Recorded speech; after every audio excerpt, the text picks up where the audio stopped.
Hi everyone, and welcome to the Painters Podcast. I'm here today with Alexei from YEWS. Thanks for having me. Yeah, very welcome, very welcome. So Alexei, he runs and has been for 17 years now. there you go, 17 years. Website development, marketing, different strategies on how you can actually market your business, grow your business, and those sorts of things. But I'll pass it on to Alexei to actually tell you what he does and how it all works. Thanks, Nigel. Look, our business is called YEWS, and it's short for YEWS Solutions because that's a bit of a mouthful. When we started back in 2007, we were mainly working on websites, and hence the name. But then as we progressed, people started abbreviating our name to YEWS, and we started focusing on things like traffic driving, conversion, and really help people get the results. So bring us to 2024. We call ourselves a results agency for the simple reason that we work with businesses to help them generate new opportunities through digital marketing avenues. And we do this without contracts. So for us, really, it's focusing on the results as opposed to locking somebody in and trying to sort of work with them. Because for us, I think it's finding customers that we can actually help. I mean, every business is very different. I think it comes down to mindset, their goals and everything. And it's just being the right fit. Yeah, no, exactly. And I mean, I guess, we've obviously had a bit of a chat earlier on today, and we've chatted in the past about how you do things and different sorts of trades and how different trades deal in different ways. Absolutely. But when you're at the end of the day, you're bringing it back to the businesses being realistically very similar and the same. Even though you're from a business perspective, you're doing the one thing. You're marketing for a specific product and things like that, but you're not looking necessarily at the difference between a painter or a roofer or a carpenter. You're still marketing in and running a business as a business. Absolutely. Yeah. For us, it's all about the client acquisition process. And I think, what you're really looking at is similarities between just about any trades business as to how the business comes in. Yep. I mean, yes, obviously there's referrals and things can be a little bit different, but when it comes to your website and digital marketing, I think the whole idea is really to capture that interest, generate that inquiry, and then from there service that inquiry and turn it into an opportunity. Yep. Now, a lot of the time people sort of jump the gun and they think, hey, okay, this person inquired about XYZ, I'm going to sell them that service.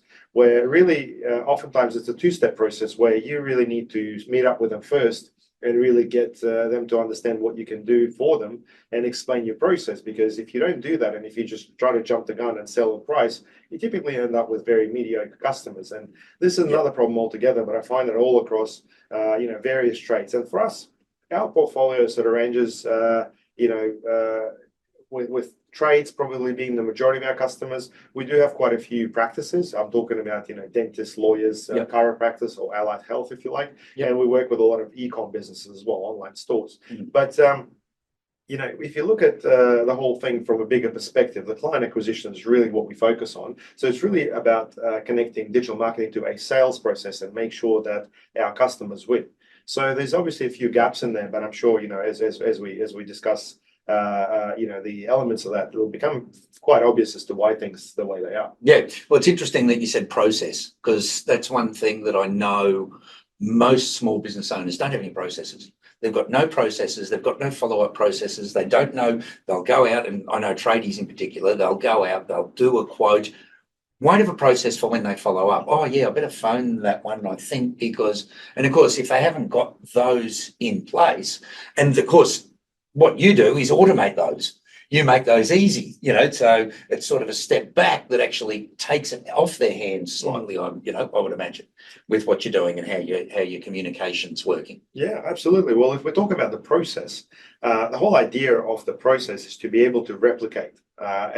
This is where a lot of the time people don't get it on a fundamental level. I mean, look, if we look at a cafe or a restaurant, just to step aside, unless there was a recipe that was easy to replicate, you're going to end up with a different dish every single time. So, I know this firsthand because I used to work at a Japanese kitchen when I was at university in my time during my degree at QUT. Yep. I found that, while it's so simple and easy to understand, a lot of people fail to stick to this one recipe. And when it comes to a process in a business, it's no different. So really the whole aim of the exercise is about being able to replicate and scale what you're doing. Because if you're going to tailor for every single customer as they come through, you're essentially cooking a new meal every single time, and then no one else can actually repeat that. Yes.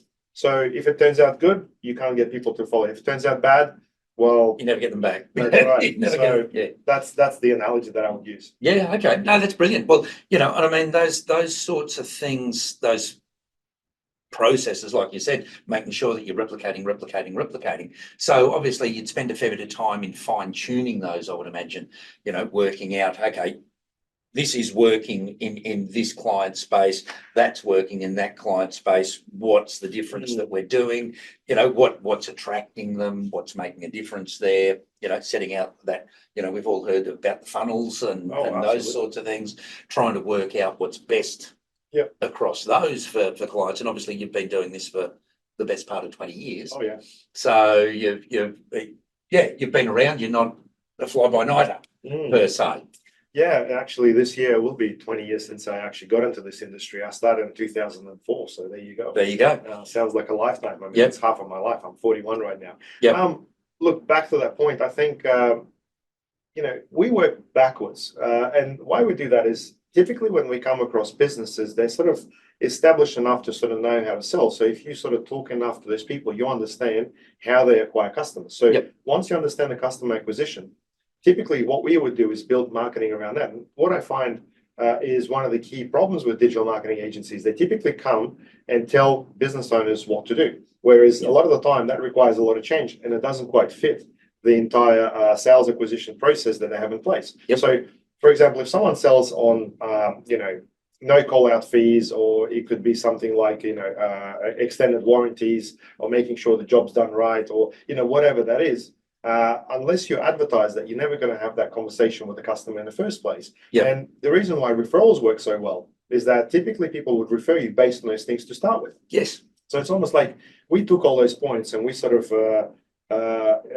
reinvented our approach, if you like, from a perspective that, hey, tell us what makes you stand out from your competitors. And from there, we're going to put an ad specifically around that and funnel people with that sort of message. So when you have a conversation with them, everything sort of works out really, really well. And this is where we found that working in a niche as opposed to the entire business really does wonders, because the idea is you want to be able to compete with, a dozen people as opposed to hundreds of people. And I'll give you a really good example.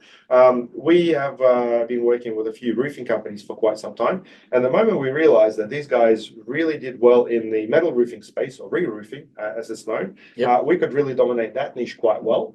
As opposed to compete with everybody else, because before they were running ads for roofing Brisbane, and look, maybe 1 and 2, 1 and 3 roofs is going to be a metal roof as it comes in, but a lot of the time you're getting non-ideal customers contacting you. Now, if you drill down on that whole thing further, you realize that there is a bit of a change in this business from a perspective of how are these people inquiring to business owners in the first place? Do they want a roof replacement, a new roof, or is there a problem that they're looking to resolve? And a lot of the time, if you look at it black and white from a marketing perspective, it's like, hey, this is the service, you got to make it fun, you got to make it interesting. But a lot of the time, it's damaged. A roof is leaking, and that is the reason why people inquire. Now, if you talk to a lot of business owners about advertising for leak repairs and so on, they don't want to touch that because it's typically a small job. But then if you explain to them that, look, how about, tell me about some of the biggest jobs you got. Oh, the person's inquired about a leaky roof and we came out, and then we've been able to educate them through the process, and then we ended up, solving the whole thing. Great roofing job. Well, mate, you just told me that you don't want to do leak repairs. In fact, that's the one thing that nobody else wants to do, and this is where you win most of your work. So if you put a process in place and able to market that so that you could go out and take people through a process, you typically will end up winning some pretty good jobs that other people don't want to bid on. So you end up with this micro niche, essentially, where you really specialize in the one area. There's hardly any competitors, and you end up winning work right, left, and center. So that's typically the approach that we work with. And look, it does require understanding the business and the business owner specifically. Well, I know, what you've just said then about the leaky roof, the exact same thing in the painting industry. So the majority of painters, they don't want to do small jobs. There's more money in a small job, as in a day rate, or you might only do a half a day or whatever, but then that will actually evolve if you on-sell or upsell into getting the whole interior painted or the exterior painted, or depending on what needs to be done. And because the painting industry is broken down, roofing industry sort of, I guess there's two parts to the roofing industry. And please tell me if I'm wrong, but you've got your new housing, which obviously they're putting on, and you've got your re-roof. And then you might have a repair section or something as part of the re-roof. So you're sort of looking at that. Painting's similar in a way, in that for the painters, you've got your new construction painters, and then you've got, and then obviously you've got commercial and all of the others, but you've got new construction, and then you've got repaint.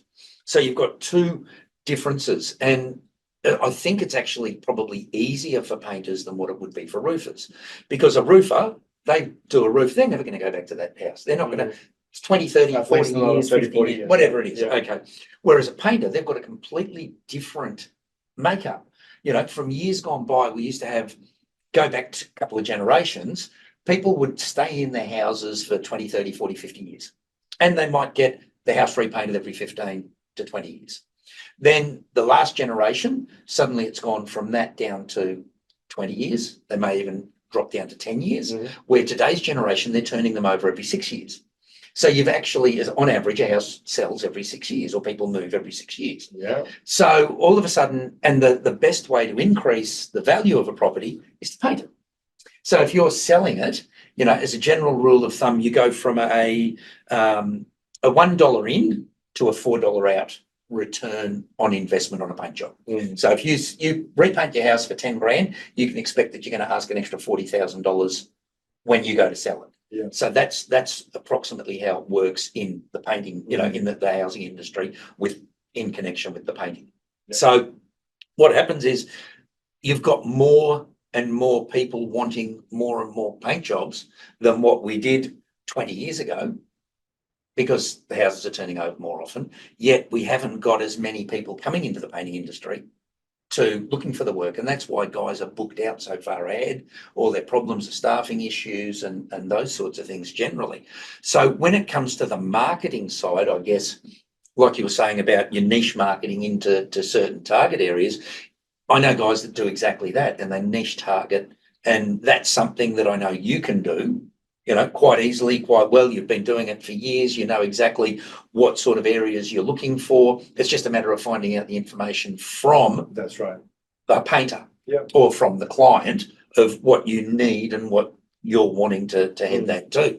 So guys, look, that's something that you really need to think about, that are obviously listening, watching, whatever it might be, that don't just think that you're a painter out there. You're not just a painter. You're actually a business in the painting industry. Absolutely. And you need to think like a business person, not just a painter. And this is where a big fall I find anyway, in all construction industry businesses, that they're not thinking, they're too busy thinking about the painting and not the businessing.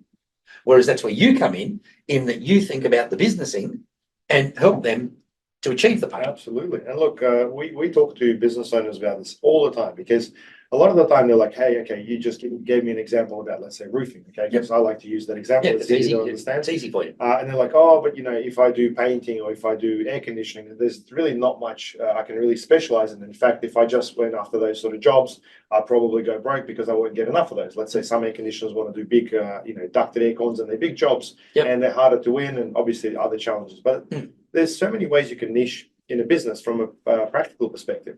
One of the biggest killer, as you know, is obviously commuting, getting around to servicing customers. And for some reason, Brisbane, Sydney, Melbourne, people want to come up for trades and a location. So I don't know, painters, Sydney. Sydney is so big. If you're going to do that, you're going to end up getting inquiries, if you do obviously your marketing well, from everywhere. And you're going to spend a lot of time just commuting from one place to another, where your efficiency goes out of the window.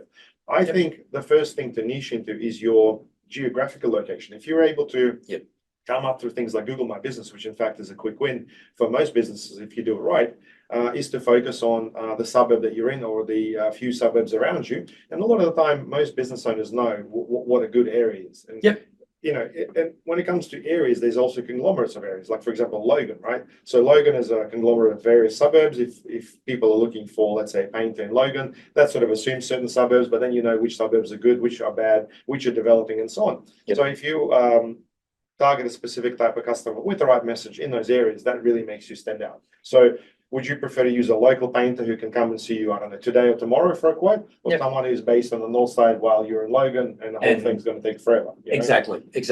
Well, it's actually interesting you say that, because I regularly get, obviously I'm on Facebook, we've got a big Facebook group and whatnot, and I'm forever getting sponsored ads for painters in Adelaide, now we're in Brisbane. I'm getting them for all over the country. Yep. So they don't understand, and this is where they're trying to do it themselves. They don't understand how to put those parameters into place to make sure that they are targeting just that region. That, like you're saying, if you're wanting to target Logan, you're going to target Logan. If you're going to want to target, other parts. But I get it all the time. Sydney, Melbourne, sponsored ads. It's incredible how often, because I say, you haven't heard of that painting company before? I'll go and have a look, and why are they? What are they doing? Mate, I'll let you know a little bit of a secret. When it comes to digital marketing, a lot of the time, the digital marketing agencies are so eager to get someone in front of the customer, they completely forget to negate everything else. So for us, the key, and this comes back to that niche, is to really shape up exactly who you want to target and also who you don't want to target. And this is one thing that I'd say 80% of agencies completely forget about, because they're so keen to get in front of customers and make some wins.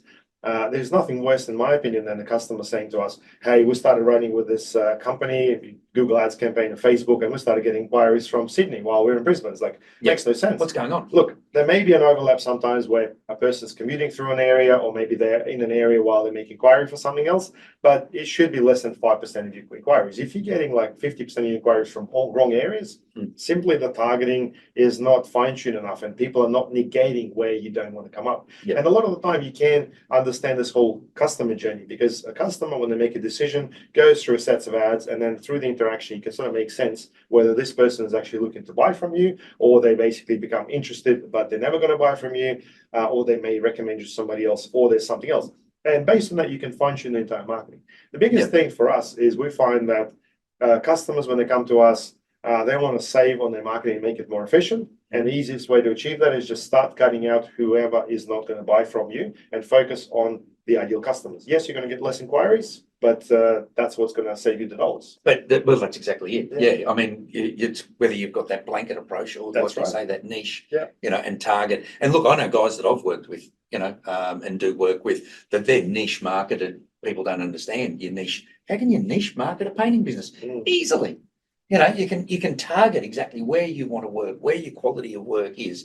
If you want to do certain work for different types of builders, or you want to, only do, expensive, exclusive homes, you want to do those sorts of things. I know a few guys that I've worked with that's what they do.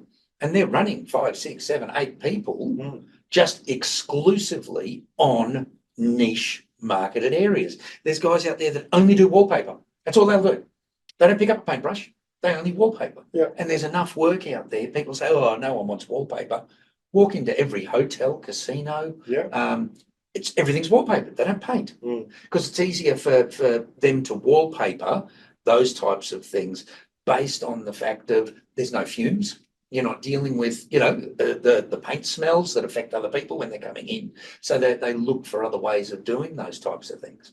So you can niche market very, very easily in a painting business, and like you said, the leaky roof, you target down to that. No one else wants to touch it. So, hey, we'll pick up all that. Look, absolutely. And upsell, and away you go. Yeah, I think, you've nailed it with the wallpaper example, because a lot of the time, like, the whole niche thing can be used in a number of ways. In some businesses, it could be a way to win business. You may advertise for wallpaper, and a lot of the time, people want to have a wallpaper. But once you have a chat with them, it's really all about the fact that you take them through a process to understand how you can help them. Because sometimes, like, hey, we're thinking about wallpaper, but we haven't really decided. What do you think is going to work? Because that's really the question that I think every business owner should be looking for. Because the moment the client is asking them for their advice, that's the moment they see the value in what you're offering. And this is where you can charge more and basically deliver more for the customer. I think, you're also at that point becoming the expert as well. That's right. You prove it to them.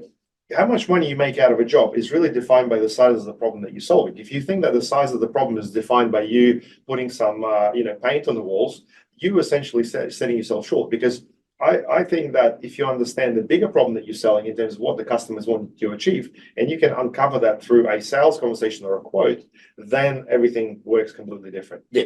People are not comparing one painter to another, because if one talks about, hey, it's going to be $65 an hour or 70, and it's going to be, Dulux or Wattle, then, you're really taking the customer down the wrong path to make a decision based on these features as opposed to the actual benefits. Yeah. Whereas if a person wants a place that looks bright, it looks better, it has a particular feel, and you're able to align them, then you have to understand what the entry points are and how you can basically handle those entry points, whether it's wallpaper, I don't know, drywall repair, plaster, whatever, or something else. And from there, you have to understand that each customer is different, but they follow the same process of making a decision. And if you're able to, crack that one, that's the winner. And I know guys out there that do, but it's not price pointed for some. Yeah. And it's a race to the bottom when it's price pointing. Like we've said, you've got advertising, we mentioned high pages earlier on today, that the guys that are marketing into those areas, they're just flooding the market with a race to the bottom. They're not flooding the market that I'm going to be a niche. I'm not going to, I'm going to provide you with a premium product. I'm going to provide you with, and this is where it comes down to the sales techniques of it's not just getting the marketing, but it's also the systems in place and then the sales technique of the person doing the quote. The salesperson doing a quote is always going to work out better than a painter that turns up covered in paint from head to toe, that's been outside all day, that smells because he's BO and everything else. You're giving that client experience a bad experience, that, we don't want him in our house. It smells, whereas they walk in nicely dressed, even if they've been working all day, quickly change shirt, give yourself a spray with some stuff to smell a little bit nicer. Just little things like that in that client experience that we're talking about. You've paid the money to get to the client. Yeah. This is the thing. You've paid the money. You're one, or maybe there might be 3 to 5 quotes of 1,000 painters in that region. So you've already broken that barrier that you're now only competing with those 3 to 5. So those 3 to 5, you need to make your point of difference, and whether that's through turning up, doing the quote professionally, turning up on time. I recently, so 2 years ago, actually, to give you a good example of how it works, 2 years ago, I had the floods go through. So I had 1.5 meters of water go through my house. It took me to get plasterers out to repair. I had 5 plasterers out. Now, I had a budget for what I wanted to spend on the plastering. Any of those 5, if they had have even just sent me a quote, they would have got the job. Now, I got a guy, he came in. Now, I had a budget of 10 grand for what we needed to get done. I ended up, hope he's not listening, but he came in at about half of that. But any of those guys that had have turned up and just sent me a quote, they would have put 10K in their pocket. Like, one guy came and did it in a week by himself. Yeah. We're not talking, so all of a sudden you don't know, because you've already spent the money on the marketing, you've spent the money on the advertising, you've taken the time, they actually came out, measured up, said, I'll get the quote back to you. Never heard from them. Yeah. Never followed up, never did any of that. And the first bloke that did, when can you start? Oh, look, I can't start for about 6 or 8 weeks. Okay, that's fine. Book it in. There's the deposit. Happy to go ahead. Let's do it. You're spending all this money on marketing, but you're not doing that follow-up and making sure. Look, I get this all the time, and look, we could probably talk about this for a while, but I will mention, there's a bit of a concept that we sort of developed to make it easier for our customers. We call it the AQUA principle, ACUA. It stands for, first of all, availability, because I think unless you understand this structure, you basically jump on the whole price thing straight away. So availability followed by convenience, followed by utility, and then followed by affordability. So the reason why we use this is for our marketing to follow a structure that's easy to understand for the customer as well as the business owner. And it's almost like a bit of a cheat sheet, where if a customer calls and says, hey, I found you through Google or whatever, how much do you charge for X, Y, Z? The reason why customers ask these questions, first of all, they don't know anything else about your business, unless obviously the ad is a little bit more superior, your website delivers some other message. And if if the business owner goes and starts to ask their question, that's typically the end of the conversation. So I find that it's all about availability. So, okay, how soon are you wanting to get this quote done? Okay, when can you come out? Okay, tomorrow, no worries, great. So the customer is already excited about the whole thing. And what you said is basically an element to it because a lot of people don't do it. There's no structure. The second thing is about convenience. Okay, would you be able to provide an on-site quote? Well, what's so convenient about your business? A good example I like to use is, we obviously work with dentists, a bit of off topic. Yeah. But if you're going to go and see a dentist in, let's say, the city, last thing you want to do is find parking because it's going to cost you bloody $100, and it's another pain point. But if this parking was covered by the business, that's a convenience point. So, hey, come out to see, I don't know, doctor, whatever, and there is your parking voucher. You don't have to worry about it. Well, wow, that's a convenience point. The third part is the utility. Utility is all about, why you? How legit is your business? I mean, having 50 5-star reviews works really well. Being a member of a particular association works quite well. Being in business a certain amount of time. There's a lot of things that really make you trustworthy because the thing that people are looking for is really trust. Why should they trust you? If you're aligned with, Aussie Painters Network, people would obviously have a certain associate, master painters, master electricians, whatever that is. And the last one is about affordability. It's not about being cheap. It's about being able to provide the actual figure around what person's budget is in a way that they can actually afford it. So payment plans, credit cards, and all the other things. I know you've obviously got a lot more things to add to it, but we find that taking people through that process really creates a nice flow. And before, like back in the days before COVID, we actually used to have affordability as the first point because that's what people ask about. And then over COVID, like, you know what? Affordability isn't the prime thing. Everyone's trying to get trades right now. We actually swap that around. So availability is the number one point. And you nailed it on the head. A lot of the time people don't show up. If they do show up, there's no quote coming out and there's certainly no follow-up. So you end up competing against probably really 20% of the people that go out. So realistically, let's say 5 people go out. Look, I had quotes for a swimming pool last year. Mate, we're talking about a $60,000, $70,000 project. Out of 5 people, I had 1 person show up. And that person did not follow up. So I ended up asking for referrals and found someone through my own network because I was just deeply disappointed in the whole thing. Like I basically followed a process of calling people who recently did swimming pools. And you know how they often put out like a little sign outside saying, hey, swimming pool done by XYZ. There's a mobile number. You call them, no luck.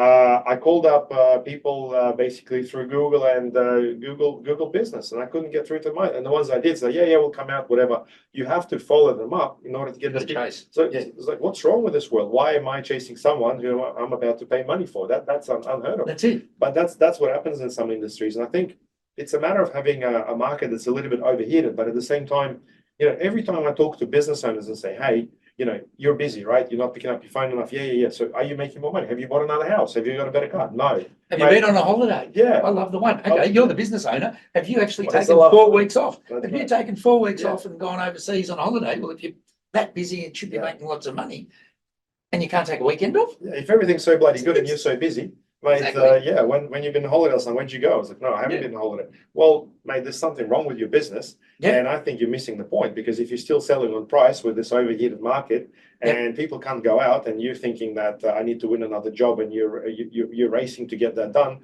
then you're completely missing the point of what your business is all about. That's right. That's exactly it. And that's probably the number one thing that I believe is that people start businesses that have no education on how to run a business. This is the one, in Queensland, we know with the building law, to get a QBCC license, you've got to do a business management course. Realistically, the business management course doesn't teach you how to run a business. And that's the unfortunate part. It's people do a business degree. Someone that does a business degree, when they move into the real world and they're dealing with the external pressures of, okay, this customer X hasn't paid their $10,000 bill, customer Y hasn't paid, but you've still got the wages bill to pay. They don't, and until you experience that, you don't know what life's like from a business perspective.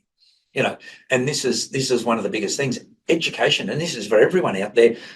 I upskill myself, I educate myself, I do a lot of reading, I do a lot of different things to find out what I can do better, not just for me, but for members, for painters, for other people that I work with and whatnot. And the majority, though, don't, because like you said, they're so bogged into their business Mm. that they don't take time off. They don't have holidays, they don't do those sorts of things, and they don't even realise that time's going by. They're not grabbing onto the time while they can actually have it because they're too busy chasing that next dollar. Yet if they made slight changes in how they structure their business, whether that be instead of the race to the bottom, okay, I don't need to have 4 months worth of work ahead of me. I'm going to work on 2 months worth of work ahead of me, but I'm going to increase my price by 20%. So I'm actually going to make more money if it means that, okay, if I'm making 20% more for what I'm doing, at the end of the year, I'm going to take that 4 weeks off and I'm going to go overseas. I'm going to go to Bali, or I'm going to go in New Zealand, or go have a holiday, have that break, where people don't, don't think that way.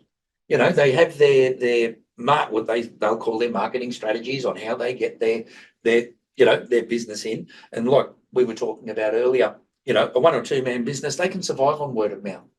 But a 10 plus business, or even 6 to 8 business, they need to be out there marketing all the time. It's a 1 or 2 man business, you might only need 25 clients max a year.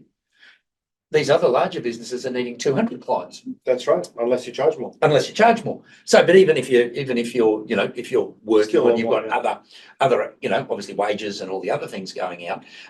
But you've got, different things, but they're spending, like I said, all these people that are spending this money on marketing and getting seen and doing this, and they can't even get the basics right. And then those that are spending money not actually looking at what they're doing, they just hand their money to the job agency or to the marketing agency and say, okay, here you go. And they get a report that says you've had 473 clicks. Doesn't tell you where you've had the clicks. Look, those reports is another dilemma altogether. That's right. I mean, you've got agencies feeding you reports with numbers that you can't really make sense of. I mean, what really matters at the end of the day is how many opportunities have you had? How many people actually inquired to you? Yep. How many of those people have you actually gone and seen? And how many of those have you won? So that's really all that matters. Because look, I think if people are focusing too much on the cost per click or how many people came to the website, look, don't get me wrong, those things are important, but analyzing that information as a business owner while not getting your main KPIs met is a waste of time. You're micromanaging. So what you really want is X amount of opportunities coming through, leads coming in, and then from there, making sure that you can actually get through those leads and book them to appointment. So it's basically a 2 or 3 step process, whichever way you want to sort of put it. But I think that's what's really important. And I think if you're not able to provide information for the digital marketing agency to fine tune on that information, hey, you basically send me a lot of leads from the wrong area. You need to do something about it. You send me a lot of inquiries. There were, women that are renting and they just wanted something fixed. Well, even if I was to go out, there's no chance I would win the whole repaint job because they're not the right ones. They're not the decision makers. And digital marketing agencies can adjust your campaigns to isolate or remove those people from seeing your ads in the first place. Look, it's not going to be 100%, but you can isolate and make things a bit more specific. And that's the key. Yeah, no, exactly. Yeah. So look, for us, you've obviously mentioned holidays as well. I have a pretty good relationship with most of my customers, and I catch up with them regularly. And oftentimes I say, mate, what's the plan for this year? Where are you going? For me, it's really important to understand that business owners are taking breaks and basically have got a personal side of things, because at the end of the day, we run business for our personal reasons, to spend more time with our families, kids, wives. And if you don't make that the priority, a lot of the time you just end up working like crazy. And there's nothing worse than saying, hey, I worked so hard and, price has gone up, this gone up, that person resigned or create some chaos. And that's all you're really absorbed in. So for me, I think it's super important to make sure that people understand that there's going to be milestones that actually get them excited, get them to see something that they could potentially wake up and look forward to. Because look, a little trip to Bali, a 6 hours trip, that's going to cost you a couple of grand, can potentially, transform your life from a perspective of achievement. Well, that's what I have sent some of my employees to places like Hamilton Island, Bali as well, obviously doing really well. And that itself creates a really good culture where people feel like they're appreciated. And I've done something that no one else does. So it's once again that niche approach about doing something that others are not doing and something that resolves a particular problem. Yeah. But once again, that comes back to setting up your business and your business structure and your pricing and your pricing structure and all of those things before you start marketing. That's right. That's right. And I mean, obviously then you've got to integrate your dollar value for your marketing and whatnot. But it seems to be a massive issue with the trades that they just don't seem to get. like we go back to the holiday, you know, you say to people, how are you going? Oh, I'm so busy, so busy, so busy, so busy, so busy. But they don't take holiday. You know, I took 6 weeks off in the last 12 months.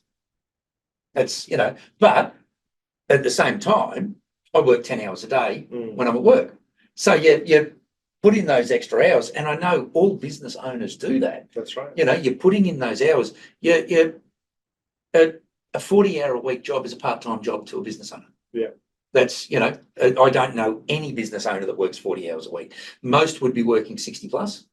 Or you'd be working without even realizing it. You'd And be checking your emails before you are, go to bed. it's all on the Or you'd be phone. spending It's your all Saturday, you know, brushing up on your catching up on skills or something, whatever. it might be, you know, catching up on some I bookwork. agree. Most small business painters actually sit down and do their quotes on the weekend. A lot of them will only quote on a Saturday because the only time that they're actually making money is when they're slapping paint onto something. And they're actually slapping paint on a wall is when they make money. That's right. If they don't make any money any other way. Yeah. Well, the idea is really to end up with these processes, which is where we started, and really have systems execute at least parts of those processes. Because if you're doing everything by hand and everything is manual, that's where it's very difficult to scale. You're going to hit the ceiling very, very quickly, and your capacity just goes out. You can only do so many quotes, and unless you're obviously going to get another person who's as good as you, and that's a unicorn, because I think a lot of businesses are looking for another person just like them. Doesn't work. Those people end up maybe sticking around for a little bit and moving on because if someone's like you, they'll do something themselves. So what I think a lot of people need is